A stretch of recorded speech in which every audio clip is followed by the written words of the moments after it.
Hello जी, नमस्ते, प्रणाम। हमारे यूट्यूब चैनल लोकगीत उषा तिवारी लोकगीत में आप सभी का स्वागत है। आज की वीडियो में हम बहुत ही प्यारा सा, शानदार, सुंदर सा शिव चर्चा भजन गीत लेकर के आए हैं। आप इस शिव चर्चा में गा सकते हैं। भोले बाबा की कृपा आप सभी पर बनी रहे। गीत कैसा लगा कमेंट करके ज़रूर बताइएगा। चैनल पर पहली बार आए हैं तो सब्सक्राइब कर लेना। आइए भजन को सुनते हैं।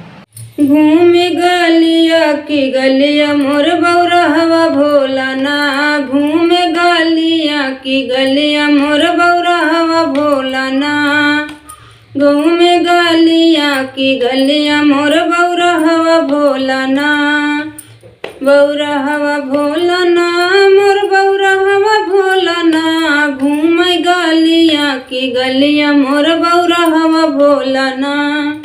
सब तउआव चढ़ी गाड़िया मोटरवा मोर बौरहवा भोला ना, मोर बौरहवा भोला ना, आम बैल के सवरिया मोर बौरहवा भोला ना, आम चढ़ी के बैलवा मोर बौरहवा भोला ना, आम चढ़ी के बैलवा मोर बौरहवा भोला ना। सब तउ पहिराई सूट बूट पैंट मोर बौरहवा भोला ना, मोर बौरहवा स्वामी ना, पहिराई बाघे क बघम्मर मोर बौरहवा स्वामी ना, पहिराई बाघ क बघम्मर मोर बौरहवा भोला ना। घूमे गलिया की गलिया मोर बौरहवा गुरु ना, घूमे गलिया की गलिया मोर बौरहवा भोला ना। सब तउ खाला पेड़ से मिठैया मोर बौरहवा भोला ना, मोर बौरहवा भोला ना, घोटाई भांगिया क गोला मोर बौरहवा भोला ना।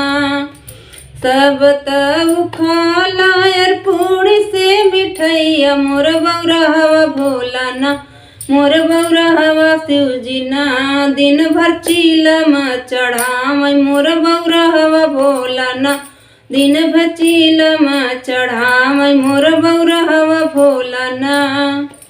सब तउ सोवेला यार सेज सुपेती मोर बौरहवा भोला ना, मोर बौरहवा भोला ना, सोवै कुश क गोनरिया मोर बौरहवा भोला ना, सोवै कुश क गोनरिया मोर बौरहवा भोला ना, सोवै कुश क गोनरिया मोर बौरहवा भोला ना। घूमै गलिया की गलिया मोर बौरहवा भोला ना, घूमै गलिया की गलिया मोर बौरहवा भोला ना।